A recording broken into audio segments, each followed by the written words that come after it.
You need to deal with the reality that your employees are all humans. They're going to make mistakes.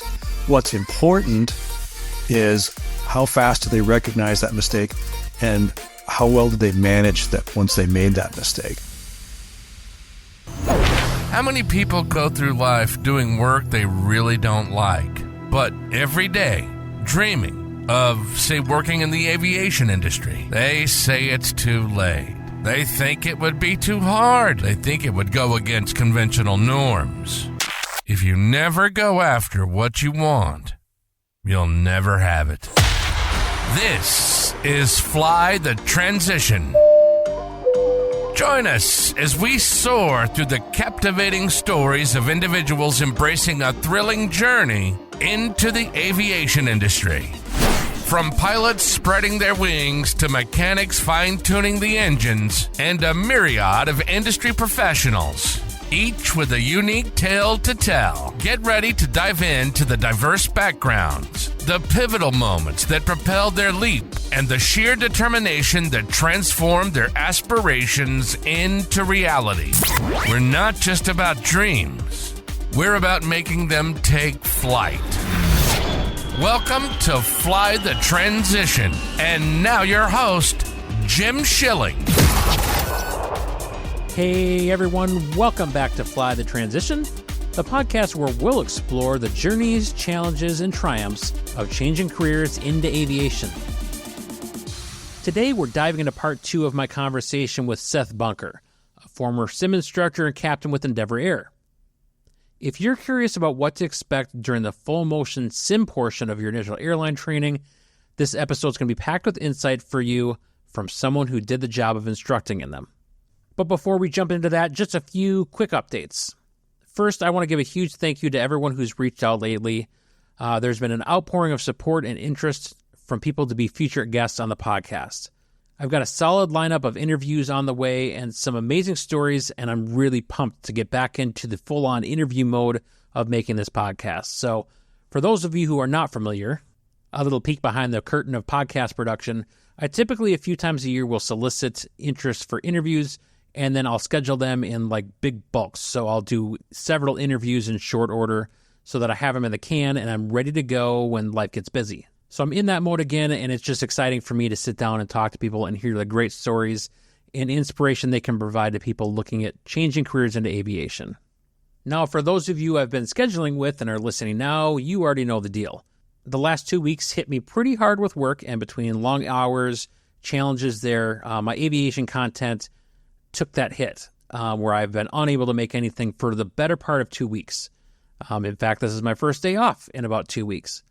But with all that, I'm really grateful for all of you who I scheduled with, your patience, your understanding, all the rescheduling. It truly means a lot to me that people still want to get their stories out there and they're willing to be flexible. But the one big thing I believe that shows is just the greatness that exists in the aviation community and the fact people are willing to be so flexible so they can get their stories out and hopefully inspire those who are trying to or looking to get into aviation. So thank you once again to those who have kind of shuffled around a bit. It really means a lot that you've been so flexible with me. I've also got some exciting news on the website front. I think I've talked about this a couple episodes ago, but the website was going under some renovations, if you will. And that website is finally back up and running. It's now going to bring you everything under one roof within Flying Midwest Media. Under that banner, we have this podcast, we have the Flying Midwest podcast, and the 2 YouTube channels, the Badger Pilot and my YouTube channel, Aero Exploration. So we've got all those under the same banner on the same website. Each of those shows have their own page within the website, so you can check out the origins and a little bit more about each of these types of content. We also have some brand new merch in the merch store. Now, I switched vendors recently so that I can have a better quality product for those who do wish to support the podcast or the other forms of media through purchasing merchandise. We've got some better quality products now and a more reliable manufacturer of those products. So excited to have those back up. The merch store is back up and running. So if you are interested in any merchandise to support the Fly the Transition podcast, you can go check out flyingmidwest.com/merch. There you can find shirts and hats to represent the podcast at your next aviation outing. And brand new to the merch store is an embroidered logo like trucker-style hats that has the Fly the Transition logo on the front of it. So I thought it turned out really cool. Hope that you'll check that out and consider supporting the podcast by purchasing some merch.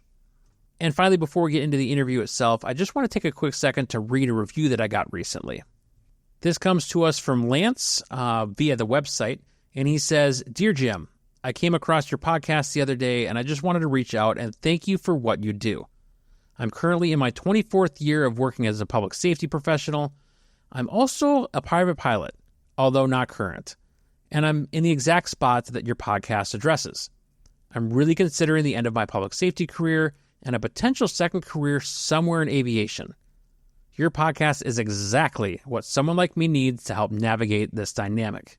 Thank you so much for what you do, and I can't wait to go back through all the episodes to learn more." Well, thank you, Lance. I really appreciate you taking the time to reach out and share your thoughts about the podcast. It really means a lot. And others out there, if you're enjoying the show, please take a moment to leave a rating and review. It really does help others find the podcast and join the journey with us. All right, so enough of my rambling. Let's get into it. We're going to dive into part 2 of my interview with Seth Bunker as he discusses with us what it's really like to take that step into the full motion sim portion of your airline training. I correlate this a lot to something that we talk about in my profession of how we train, and it's crawl, walk, run, where you're taking one skill and you're building upon it so that we'll practice it once in a crawl, and then now we're moving into, for you guys, I suppose, you're going from this desktop trainer in the classroom where you're just clicking a mouse and essentially crawling as I see it. And then I would think that you're walking with the procedure training, and then we're getting towards maybe not a full run because you're not in the airplane yet, but at the sim, I would imagine you're at least at a jog. Yes. Yeah. Potentially that's a true statement. So yeah, you do the 4 procedures and then the validation, and then you move into the maneuvers training. And this is where you're going to start to learn kind of the stick and rudder stuff. So the first lesson or 2 of that's going to be relatively easy because it's going to just be focusing on getting you used to flying the sim, the aircraft, before they start throwing malfunctions at you and, engine fires and failures and so on and so forth. So you do 6 of those, and then same thing, you do a maneuvers validation, and that's going to require that you do an engine fail takeoff, or a lot of people have heard the term V1 cut, because that's when they throw at you right at V1 or very, like a knot or 2 after V1. And then you have to do a precision hand-flown instrument approach, single engine. And they throw a bunch of other stuff in there too. I can't remember all but they're actually FAA specified maneuvers that you have to be able to demonstrate to be able to pass the maneuvers validation. Otherwise, you end up having to repeat lessons and go to, again, train you to that proficient level where you're ready to try the validation again. Okay. So let's talk a bit about the sim itself. Obviously, this isn't your Microsoft Flight Sim sitting at home. We're talking a full motion simulator. Level D full motion FAA certified simulator, yeah. So, and with that, from your perspective, I think I know the answer, but I'd like to hear you tell me. Okay. How realistic is that from the actual aircraft they're going to fly on the line to that sim that they're practicing in and getting their validations? It's a reasonable facsimile, is what the FAA would say, and I would mostly agree with that too. Sometimes the control feel is slightly different, like it might be a little heavier than the actual airplane, but it definitely gives you the stick and rudder skills that you need to be able to fly the aircraft. Is it absolutely perfect? No. Part of the reason of that is that you cannot simulate the forces of flight. I used to explain it to my students by saying, when we were doing the pre-brief in the classroom, I'd say, really, you feel like you're pulling G's, but all we're really doing is, like, if I were to get up in this class right now, walk behind you and tilt your chair backwards, you'd kind of feel a little heavier, but that's about it. We really can't pull more than 1 G in the sim, but it tries to fool you and your brain and your vestibular system into thinking that you're actually flying. So it short of taking the sim somehow and mounting it onto one of those G simulators that spin you around in circles, so that way they could simulate every single possible force that you could ever feel on an airplane. You're never going to be able to fully simulate the aircraft, but it does a really good job, because after the maneuvers, you go into the line-oriented training or the line-oriented sims, and then you take your check ride, and then you actually pass your FAA check ride and get your temporary certificate in the sim. So the first time you fly the actual airplane, you're going to be with an instructor captain, an OE or an operational experience captain that's a special airman that's certified by the FAA.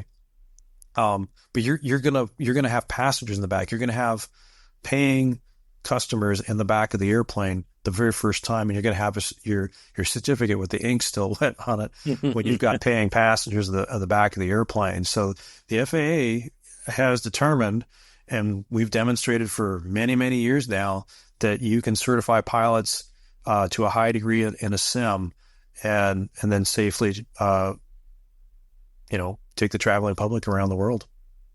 Gotcha. So what should a student expect the first time they get to a sim? Like, how is that going to work for them? Like, what things are they briefed on before we get to the sim? And I mean, you talked a bit about the first time you're kind of just getting a feel for the airplane, but like, what does that first session look like for them? So the first session is kind of the same as all sessions, in the regard that you're going to show up for a pre-brief. You're going to know what you're supposed to look at and study prior to the sim, because you're going to have a syllabus, right? So you're going to be on lesson number 1, and it'll have listed every single one of the maneuvers that you're going to cover. So guess what?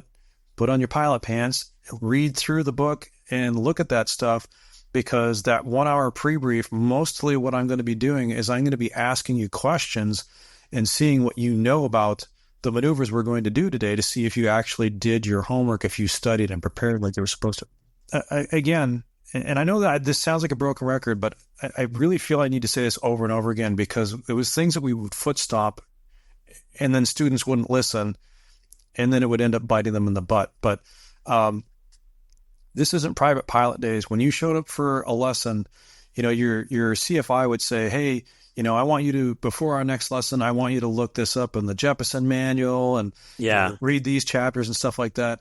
And how many students would dutifully go home and read all of that and maybe write down some questions, so on and so forth, versus how many would show up completely unprepared for the lesson and just expect their CFI to teach them anyways because they're paying for it, right? Well, I know that my instructor, when I give her mock lessons, it's amazing how many times she hasn't read the material. So, so quote unquote, no, I didn't read it. I've been busy. Please teach me. Right. And at that stage of the game, that's how it works, because you're paying for the lesson. Your instructor's there getting paid to be there, whether you're prepared or not, and they're trying to build hours because they're probably trying to get to an airline, right? Well, now you're at the airline.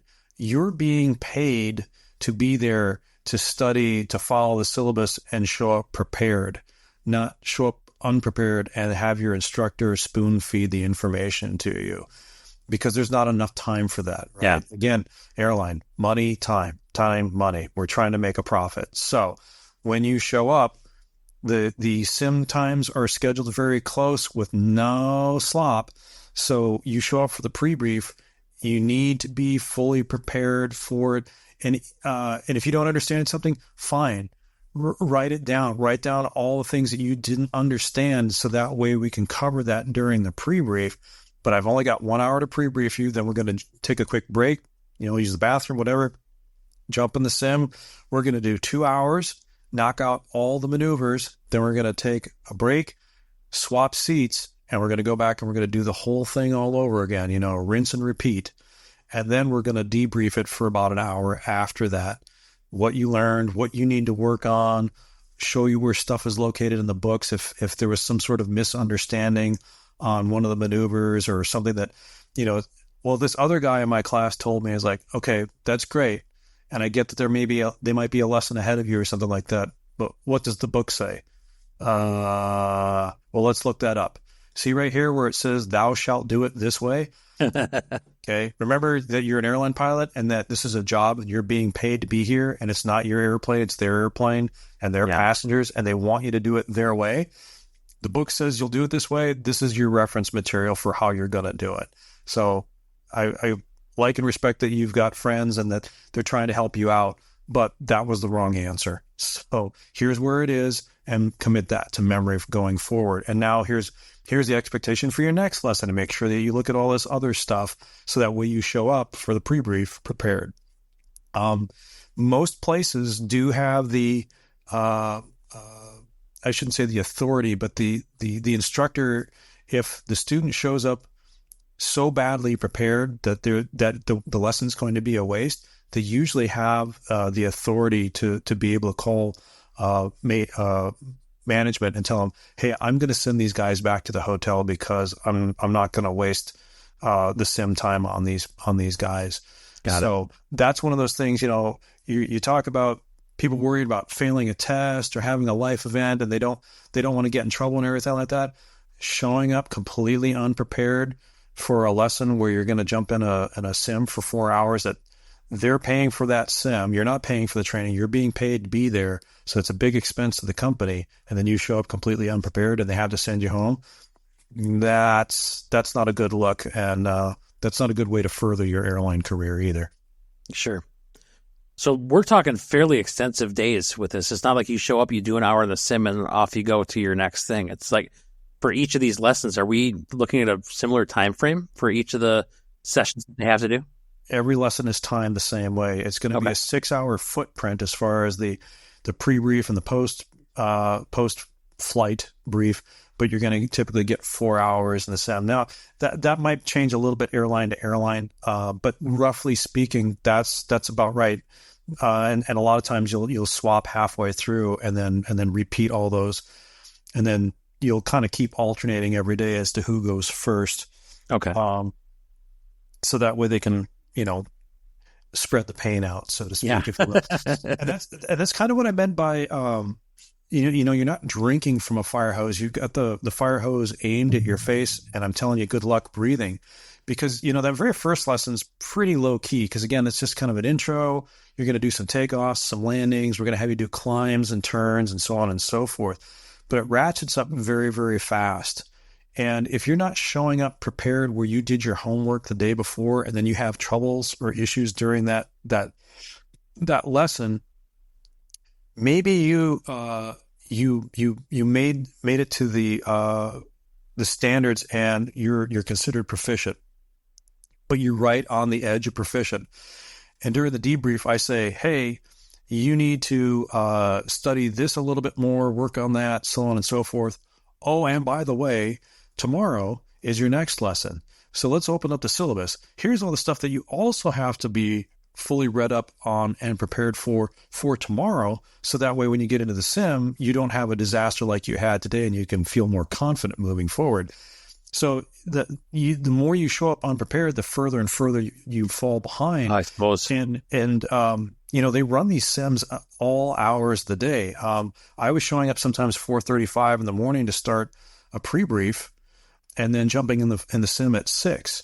Sometimes I'd be showing up at 9 o'clock at night to do the pre-brief. We'd jump in the sim at 10 p.m. We'd get done at 2 a.m. and then an hour pre-brief. We're getting done at 3 a.m. The sims are only down for a number of hours in the middle of the night, so that way they can do maintenance. But they're running these things constantly, which is why I said they're very tightly spaced together. So I bring up the timing of that because let's say you've got the late sim. You show up at 9 o'clock at night. We're getting done at 3 in the morning. And maybe your sim tomorrow, just by happenstance, you're showing up at 5 o'clock so you can jump in the box at 6 p.m. So it's 3 in the morning. Maybe you did okay. You passed and moved on to the next sim lesson, but you're not quite perfect. I give you a bunch of stuff to look over. Oh, and by the way, here's the stuff that you need to prepare for your sim that starts at 5 tomorrow afternoon. And so now you're like, oh my God, it's 3 in the morning. I still got to go back to the hotel, try to kind of wind down from this, which for me usually took an hour or two. I'm going to sleep and then I'm getting up and then I got to try to study this stuff and then shower and shave and show up to the sim building at on time at 5 p.m. so that way I can start this whole process over again. So that's what when you're in that phase, it's go. You're barely feeling like you have time to eat, breathe, and have any time to yourself. And sometimes, they'll each company is slightly different. A lot of companies, they have a maximum or a number of days that they can work you in a row. And, they're trying to get you through the training footprint as quickly as possible because, again, it's all about money and efficiency. So, hey, you might have 6 lessons in a row like that. So that's why I say you really have to be focused, prepared when you go into this situation that you know what you're getting into. And then once you're there, whatever the instructor tells you to do, they're not going to tell you to study something that you don't need to know. You're like, that doesn't sound that important to me. I'll focus on this other stuff instead. No, if it's on the syllabus and they told you need to do it, you're going to be asked to demonstrate it in the sim the next day, So don't think you can just I'll just try to slide on this and then maybe they'll just let me I'll get a chance to do that again in the next lesson. You might not see that maneuver again. So if you really don't do great on it, you might incomplete a lesson, and now you have to repeat a lesson. And then again, that goes back to that whole, oh my God, I'm going to get fired. I'm going to have to go talk to somebody.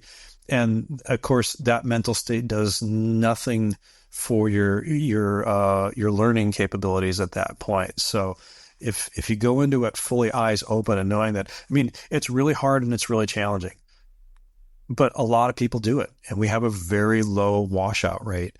So if you go into it with the right mindset, you can make things relatively easier on yourself instead of just showing up cold and thinking, oh, they're just going to teach this to me. Sure. No, there's a lot of self-responsibility, a lot of reading, a lot of studying and memorization and whatnot that is required of the student that they need to do on their own. You tell them, hey, you need to maybe brush up on this thing from this sim, but hey, here's the thing for next time. I think you kind of answered this already, but so they're likely not going to see that maneuver again. It depends. It might be a couple of lessons later. Okay. It depends on how the syllabus is written out and the focus of the next lesson. So it may not be on the very next day where in other words, you might not be able to reinforce that immediately the very next day on the very next lesson. Got it. Okay. So, but yeah, and I think we talked about that these things continue to build upon each other. So I guess part of me assumed that, yes, you're going to see this in some way, shape, or form later. Yeah. The likelihood is you will in one manifestation or another, and that's just it, is what lesson and how is that going to be rolled into the scenario-based lesson that you're going to be flying. Gotcha. Say that you've struggled on a certain session, and it's unsatisfactory. What does the process look like from there? Is it as simple as just talking with a trainer again and then redoing that lesson, or is there more to it? Most training departments have a scheduling department where all they do is they schedule all the training, whether that's the ground training, the procedures trainers or PTs as we call them, or the sim, or even when they're out on OE. So, and all of this has to be documented as well. The FAA needs all this stuff documented. Oh, sure. So the instructor, what they're going to do after the lesson is they're probably going to shoot off an email and let the scheduling know and management know, hey, so-and-so struggled a little bit today. They incompleted the lesson. Here's what they struggled with. And then you'll fully document that in the training report afterwards. So that way a follow-on instructor can see what happened, what the issues were, and what maneuvers specifically need to be touched on again. It may or may not be just a carbon copy repeat of the lesson that you did before, just to see if maybe you just struggled a little bit and you just needed one extra session, and ta-da, the light bulb comes on, everything clicks, and now you got it and you're proficient. sometimes if somebody gets stuck on one particular lesson, like everybody, gets stuck on one thing. They're trying to learn something and they had that one thing that they're just like, oh, I can't, it's like that. I hit this learning plateau. And so what they might do is that instead of just constantly repeating the same lesson over and over again, waiting for you to get to pass it, they have a database of other lessons that they can kind of pull out of their hip pocket, so to speak. They're FAA approved, so they're not making it up.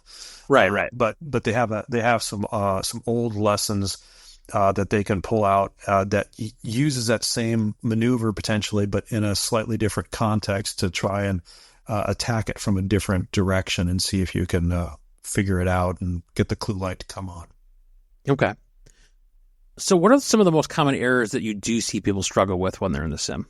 It's really kind of all over the place because, you're dealing with a wide variety of pilots, backgrounds, aircraft that they've flown before.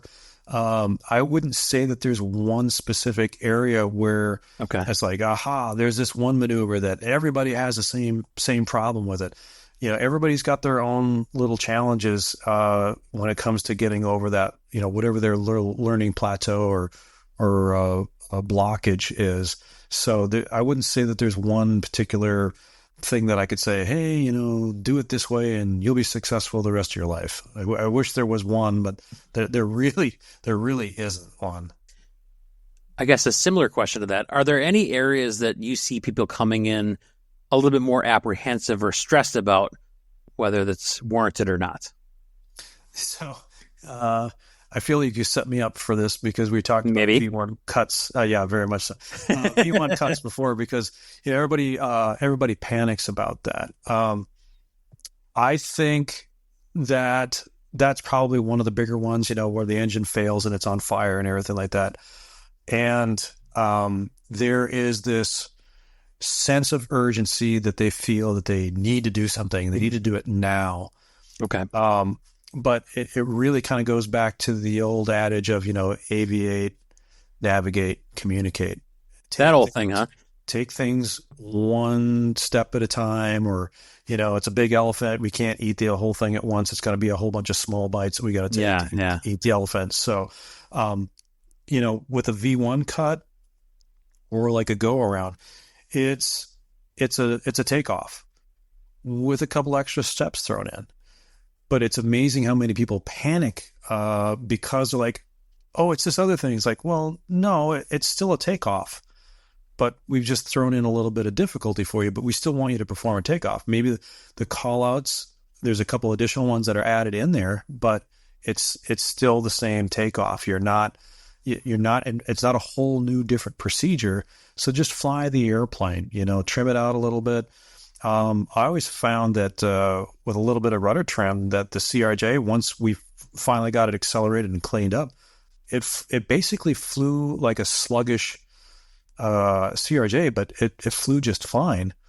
And same thing with a go around. Go around, there's a couple extra call outs, but all you're doing really is you're pushing the power in and rotating away, and it's like you're doing a takeoff again, right? Because you're taking off from the runway, you're putting the gear up, you're doing all your normal call outs, and then running the after takeoff checklist again. And so sometimes I would break things down into those smaller chunks. It's like, okay, I know that you're struggling with this, or I know you're apprehensive about this, but let's talk about this. What is a go around? It's like, okay, well, I was on approach. I've got it, that expectation bias of I was going to land the airplane, but all of a sudden you told me to go around. Yeah. Now my brain's on fire and everything like that. I said, okay, well, think about it though. Really, all you're doing is rotating the nose up. You're putting power in. There's a couple extra calls, but after those 2 or 3 initial calls that are slightly different, the rest of the calls are identical to a takeoff. They're like, I never thought of it that way. It's like, so really a go around is a non-event. It's like, the best crews that I ever saw fly a go around or a V1 cut sounded like this was the most mundane thing that had ever happened. And they're like, well, this might as well happen. Okay. Go around, set thrust, flaps, and they just kind of just very methodically, just kind of, as opposed to like, go around, set, flap, thrust, you throw yourself off. And if you know what you're going to do next and have it in your mind of what the steps are, you just, kind of robotically just go through them. And then now you're like, oh, well, I'm still just flying an airplane. Yeah, one of my engines isn't working, but I'm still flying the exact same airplane. It's just the flight characteristics are slightly different than they are when I've got both engines running. And I got a couple extra call outs, but everything else is actually still pretty much normal. And because of that stress level, sometimes people just react in really weird ways.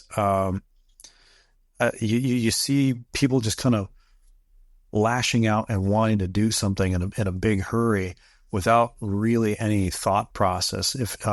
When you feel you're in a rush, or you're actually in a rush or being rushed, and I learned this on one of those air crash shows. There was an NTSB inspector, and he was talking, and he said that when you feel that crunch, that time crunch, you're 11 times more likely to commit an error. Not 11%, 11 times. So 11 times, yeah.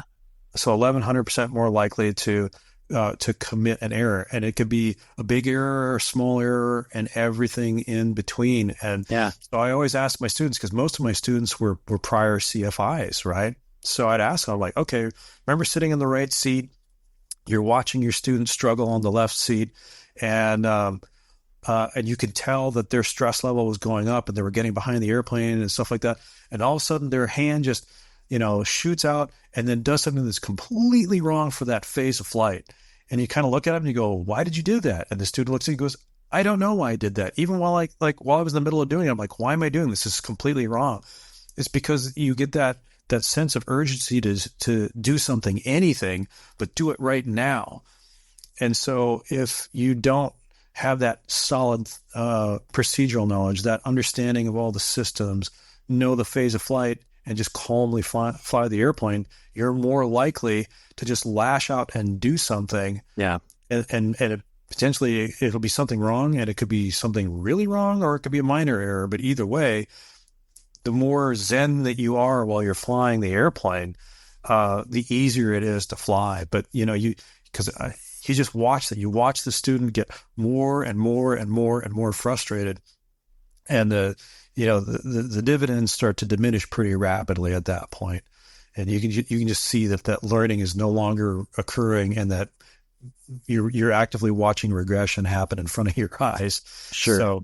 So that stress level, and again, it's easy for me here to just say that, but I've been in that hot seat before, and I know that the more often that I did this stuff and the more comfortable I got to the point of like, I'd have to sit seat support for somebody's check ride, and I'd make a mistake in the middle of someone else's check ride. Like we'd miss a checklist. Oh, hey, you know what? We didn't do this. Let's quick run this procedure. It's my fault. I should have called for it. We do the procedure. We run the checklist. And it's like, let's just carry on, because with threat and error management, we finally realized and recognized and accept that people are humans. Who knew? And that you're going to make mistakes. That kind of goes back to that whole, old mentality of 15, 20 years ago. You can't make a single mistake ever. Well, that's not reality. And threat and error management has basically taught the airlines that you need to deal with the reality that your employees are all humans. They're going to make mistakes. Right. What's important is how fast do they recognize that mistake, and how well did they manage that once they made that mistake. And so it'd be funny to sit in the debrief, even after sitting seat support, like, hey, remember when I made that mistake? I said, you know why you didn't fail your check ride today? It's like, we recognize that we made the mistake and we fixed it, instead of pretending like, oh, I wonder if the evaluator saw that. I wonder if they saw that, and if they're writing that note, maybe they didn't notice. Let's just keep pressing on. Or they feel like they have to game the system. Oh, I thought you wanted me to do this. It's like, no, pretend like I'm not here. What does the procedure in the book say that you're supposed to do in this circumstance? Well, it says to do this. It's like, that's what I wanted you to do. Don't try to put on a show for me. Do what you were trained to do, and only what you were trained to do. Don't try to impress me. Don't think that I didn't catch your mistake. Acknowledge your mistake, fix the mistake, because a lot of the grading is based on that. the grading system actually has an element of threat and error management in it. So, if you completely blow something off, that shows you have less and less threat and error management capability. And if it also leads into something where things are getting more and more dangerous, you're more likely to fail something. So, Sure. you can't just blow it off and pretend like it didn't happen. You got to accept that you made a mistake, acknowledge the mistake, fix the mistake, and then move on without letting it, where you're beating yourself up internally over it needlessly. Sure. Completely derailing the rest of your day. And that's what happens, is that a lot of check rides get failed needlessly because they make that one mistake and they're like, I have to be perfect. I've made a mistake. Oh my God. And then, just like an airline flight, if you make a mistake when we're pushing back from the gate, you don't go, oh, you know what? I made a mistake. Let's pull back to the gate and go back to the hotel. Right. It doesn't work like that. Right? Yeah. You've got a flight to do. There's paying passengers in the back. So acknowledge that you make the mistake, fix the mistake, and then get on with it. Don't sit there and dwell on that for the next hour or two or days. It's like I'm sure you've seen this. There's that Kermit the Frog meme where he's leaning up against the window and it's raining. He's like, I wonder if that bad landing is still thinking about me too. Right. So it's like, no, it's like, okay, everybody makes a bad landing. Did you break the airplane? Is anybody hurt? No. Okay, do better the next time, but don't stop dwelling on it. It's kind of like that old adage of it's okay to be wrong, just don't stay wrong. Yeah, that's another good way of putting it. So this kind of leads nicely into my next question, because people are going to make mistakes, obviously, as they're working through their sessions.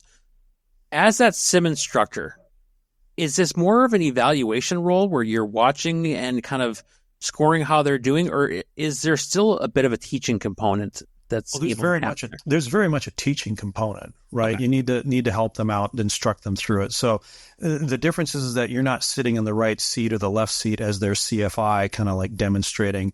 Now, that doesn't mean that if you're really struggling with a maneuver, it doesn't happen often. But I did it on occasion where I jump into the captain's seat and say, hey, follow along on the controls and watch what I do, because maybe we'll repeat I don't know, like a crosswind landing a few times. They're just not quite getting it to within the standard.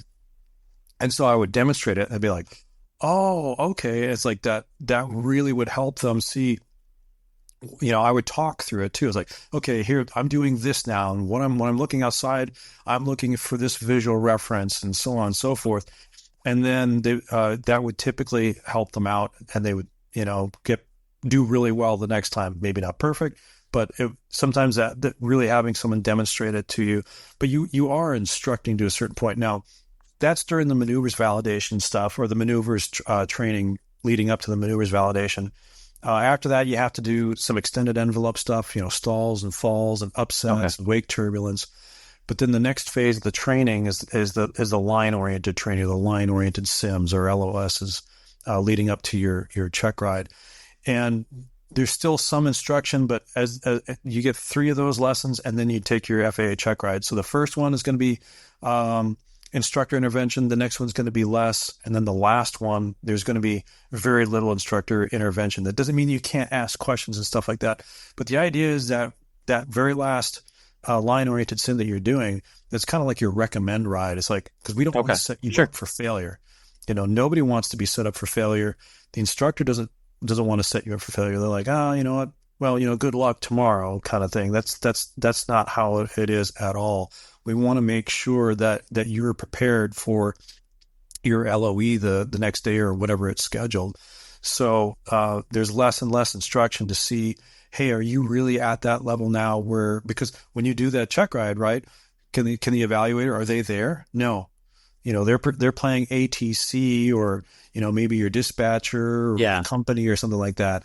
But you can't turn around to them and say, hey, I have a question about this. No, because you're on your check ride now. You need to be demonstrating that you've got the knowledge and can handle the situation. Sure. So that's why the last 3 lessons, they kind of, for no better way of putting it, they kind of wean you off of the instruction. That doesn't mean that we can't do any instruction at all, and that there aren't things that they introduce that just needed to be fit into the syllabus someplace that you needed to see before the check ride. but might not be applicable to the check ride specifically. But the last lesson is where we're basically pretty much trying to decide whether you're ready to be booted out of the nest or not. Gotcha.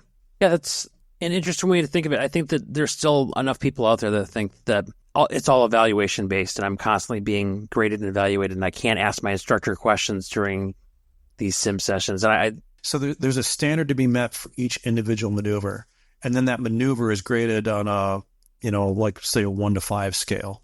Okay.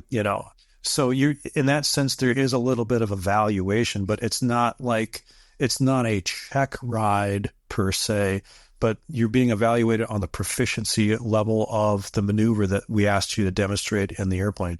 Yeah, we're going to talk about it during the pre-brief. You're going to study on it beforehand, ask me any questions during the pre-brief. And as you're flying it the first time, I'll probably talk you through it. But as we start doing that same maneuver successively, I'm going to do less and less instruction unless there's specific finite points that you need to clean up. And if you're just really struggling with it and you're just not getting it, again, you have the option to jump in the seat and demo it to your student and have them follow along on the controls. And that usually helps. And if they're still not getting it, then maybe they need to incomplete that lesson and they need to try again another day, because everybody's got a bad day, right? Sometimes things don't click. Right. The very next flight that you do, you're Superman, right? You're Chuck Yeager flying the airplane. You're like, man, I don't know why I had trouble with this yesterday, but you did.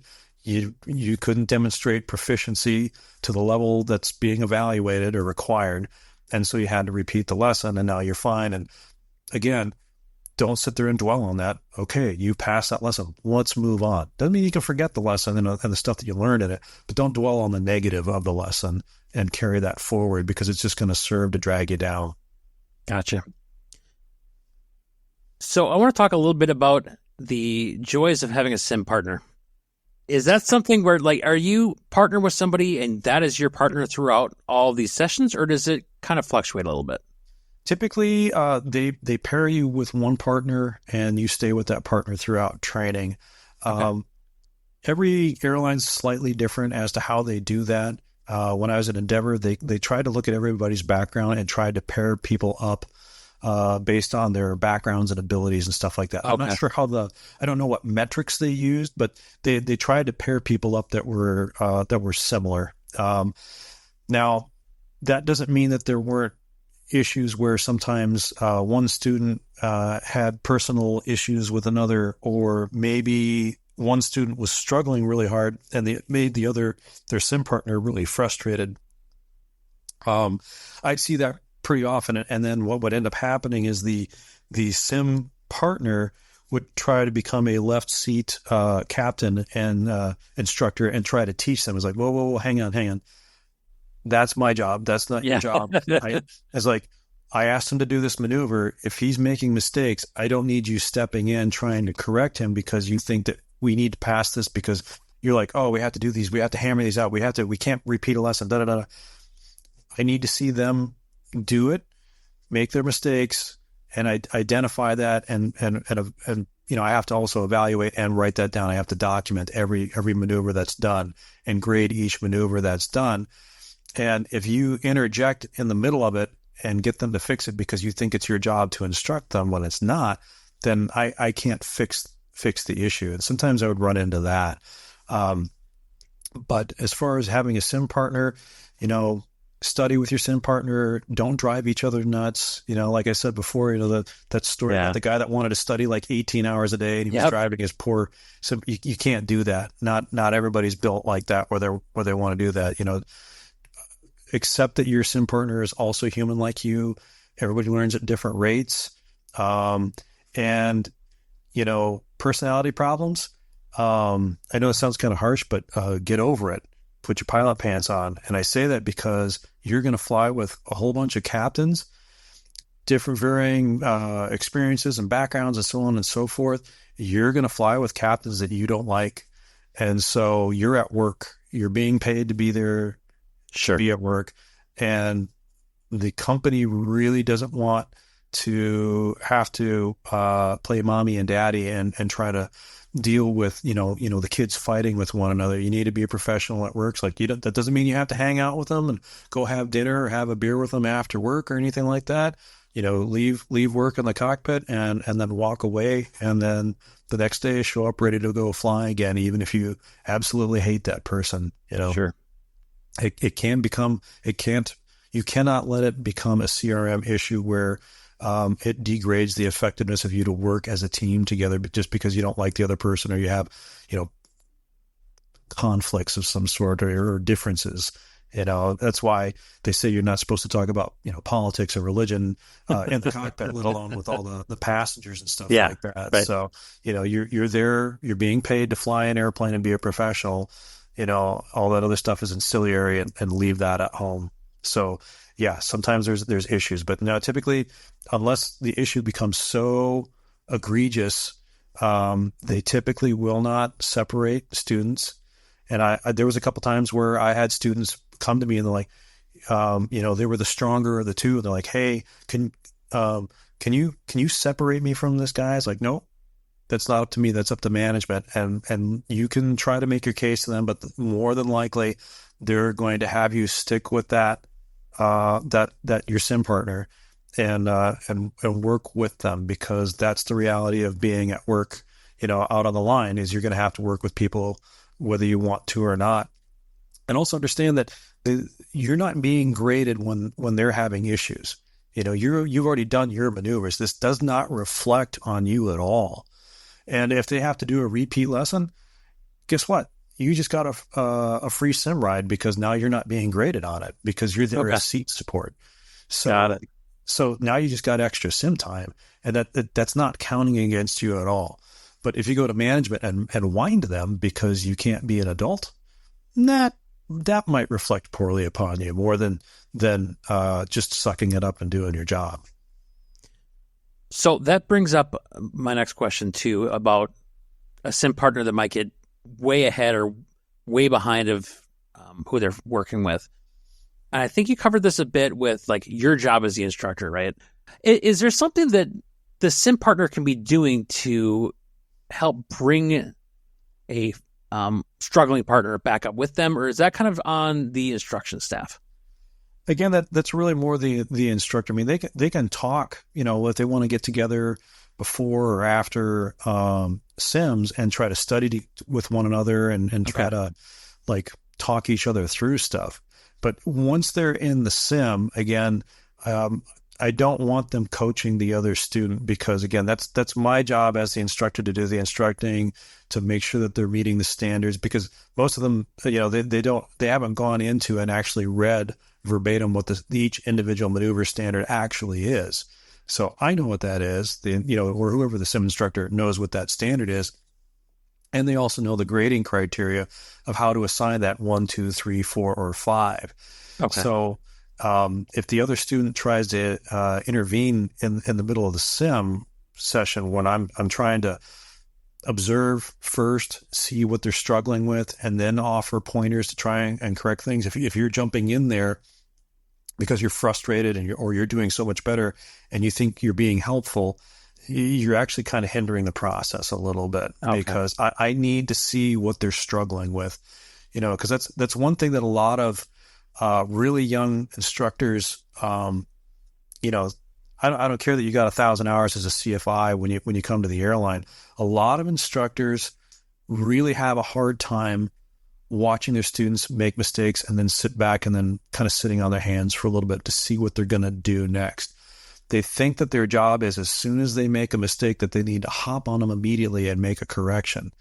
But that doesn't give somebody the chance to kind of come to it on their own, right? Because when you're learning something the first time, you're a little bit slow at it. Mm-hmm. And if somebody's constantly jumping on you and pointing out your errors and trying to get you to correct it immediately, that actually, that takes away your confidence and your motivation. Right. And that ends up being negative in the learning process, and you can start to see a student regress again. And I see a lot of these guys that come straight out of college and they're CFIs and they're the pinnacle, right? They've just flown the last, few hundred hours as a sim instructor, or as a CFI. They get into the sim and it's almost like they're back at being a private pilot again, because they're, it's so different flying a jet versus, a Seminole or a Cessna 172. Yeah. And it's frustrating for them. It's like, look, you have to give yourself a little bit of credit. One, you got selected to be an airline pilot. Two, it's pretty fair to say that the last however many 100 hours that you sat in the right seat, you probably didn't touch the yoke up much. Right. So it's like you're logging all those hours and everything like that, but you weren't really flying. You were watching somebody else fly and pointing it out to them. So, relax, make some mistakes. Don't try to help the other guy out too much, and just understand that you're kind of back at that basic learning process again, and just let the process happen. So from your experience, do you know any differences from those that are like those younger, fresh out of college students to those who maybe have got some life experience in another career and then move into an airline position? Is there a difference that you see with them in how they carry themselves or how they learn? I think that to an extent there are some differences, right? I mean, you just came out of a Part 141 collegiate program where everything was very dictated to you. That's all you've done. You kind of lived, breathed, slept, ate, flying for the last 4 years, and you're coming straight out of college. So you're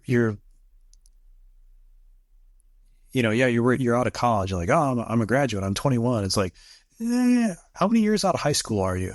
How much has your mentality changed? How were you as when you were at college? There's that level of maturity that you gain over time. We all gain over time to one extent or another. Now, some of us are slower than others. I throw myself under the bus in that case. But the point being is that, sometimes with older learners, they're more mature, they're more relaxed and everything like that. But on the flip side, because they're a little bit older and maybe they haven't done anything really strenuous with their brain as far as like learning something new in a while, that sometimes maybe they might struggle a little bit, rather than a young kid that can, as soon as they read it, it's committed to memory immediately. So, you do see those minor differences here and there, but there's pluses and minuses to both. Okay. Thank you for your insight on that. Sure. And I've had folks show up where they're like, I've done this other career for many, many years. I've had students in their 50s, and I literally had one guy, he was 60. He's like, yeah, I know I'll hit mandatory retirement at 65. But he's, I've always wanted to try this, and the opportunity finally came up, and I would have kicked myself if I hadn't done it. And he did fine. He flew at the airline for 5 years, and then he retired. And now he doesn't have any regrets, because he really struggled and toyed with the idea of, should I do this? Should I take the chance? And he did, and he was successful, and now he can look back and say, hey, I didn't back down from this, and I took the chance and I did it. But yeah, I've had guys in 40s, 50s, and like I said, the 160-year-old guy, all backgrounds, whether it's collegiate. I've had a lot of military pilots, which a lot of people are surprised by, but the mainline airlines will not hire you if you don't have recency of flying. So one student that I had, he'd been at the Pentagon for the last few years of his career. He had flown Harriers in the Marine Corps, great pilot, lots of hours, but he applied directly to mainline Delta, and they said, sorry, you don't have any recencies. Otherwise we would pick you up instantly. You're exactly what we're looking for. Go to Endeavor and get your ATP paid for by them and stay there for about 6 months to a year, and then drop your application with us again, and we'll pick you up. That's exactly what he did. He was at Endeavor for a year, and then put in his app with Delta, and he's flying with Delta now. So, you get a wide variety of people and backgrounds. So, as we start to wrap up here, what reassurances would you give to someone who's started to enter this route as far as the training phases, or any myths that you would want to dispel that might be giving people either some heartburn or hesitation? I'd say that, make sure that as long as you know what you're getting into, you're not doing this on kind of a whim. Know what you're getting into, know what the lifestyle is about. Talk to people that have done the job, and make sure this is really what you want to do, because it's a pretty big commitment these days with what it takes to get to 1,500 hours and get all the prerequisites that are required, and 61.159 to get your ATP, or 61.160 if you're getting a restricted ATP. So there's a lot that you have to do to get to that point. As far as other pieces of advice, again, like I said before, study hard, show up prepared. If you're having any problems, ask for help. Tell them what you're struggling with, and then tell them what you think you need to help you out. And most times they're going to try to accommodate you, because again, they hired you. They want you there. Otherwise they wouldn't have hired you. They don't hire like 20 people knowing that they only really want 3 people, and they're going to try to push the rest of you out. If they have 15 pilots show up for a class, their expectation is they want all 15 to pass and make it out on the line. They also know that the reality is every once in a while, sometimes somebody doesn't make it all the way through.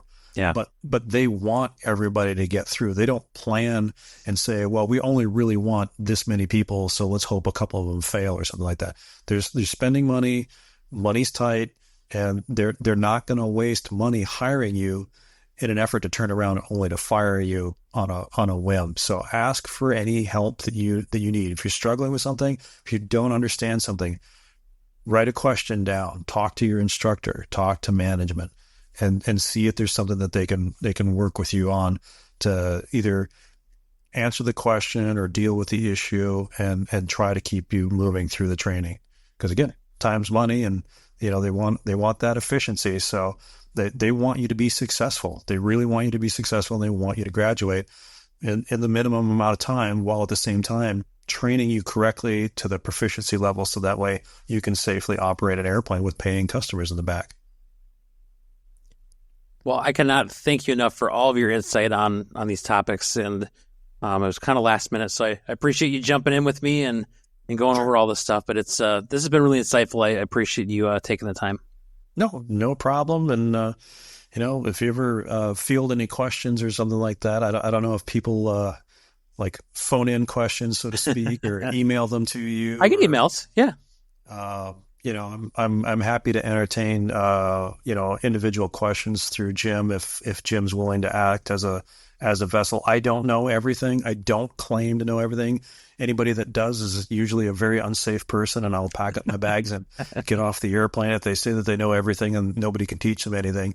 But I also have a lot of friends in the business and in different training departments, and friends in different airlines. So, I might not know the answer or have half a clue, but I have a lot of people that I can call on and ask, say, hey, you work for so-and-so, I was asked this question. Can you answer it? Because I can't.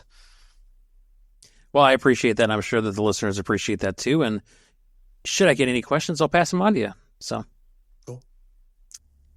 And then I'll wrap up part 2 of my conversation with Seth Bunker.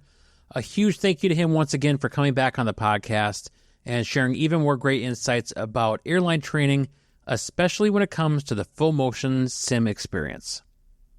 If there's one big takeaway here, it is this: the airlines wants you to succeed. They're investing in you, your training staff is there to help you, and they want you to be successful. But that doesn't mean that you can just coast on through this either. You still have to show up prepared, you still have to put in the work, and you have to take every session seriously. And if you get stuck, don't stay quiet. Talk with your trainers, ask the questions, and make sure that you communicate through the process. So if you found this episode to be helpful and it got you thinking about your own training journey, do me a favor, drop a rating or review wherever you're listening to this podcast. Make sure to like and subscribe, and it will help more people find the show. And don't forget that Fly the Transition is on Discord as well. We have a community that is open and growing. It's a great spot to connect with others who are in that midlife career change, aspiring pilots, and people who have been there and done that. If you want that link to the Discord, or if you just want to connect and talk about your journey or be a future guest, you can reach out to me at flythetransition@gmail.com, and I will send you over that link, or we can just connect. Or like Seth said, if you have questions, send them to me on that email address, and I will get you connected. And if you're looking for ways to support the podcast, we are also on Patreon with Flying Midwest Media. If you jump on there, there's various tiers you can join to financially support the podcast. There you'll get access to exclusive content, early releases, and much more. So check us out on Patreon as well, which is patreon.com/flyingmidwest. And every little bit helps keep our content rolling. Thank you once again for joining me on this episode of Fly the Transition. And until next time, keep your eyes on the skies and your dreams soaring high. You've been listening to Fly the Transition. Life is too short for you not to do what you love. And our passion is to give you all the tools you need to make the transition from doing what you do to being in the aviation industry. We hope you've enjoyed the show. If you did, make sure to like, rate, and review. And we'll be back soon. But in the meantime, you can reach out by email at flythetransition@gmail.com. Find us on Facebook at Fly the Transition. And the website for Flying Midwest Media is flyingmidwest.com. Keep soaring. See you next time on Fly the Transition.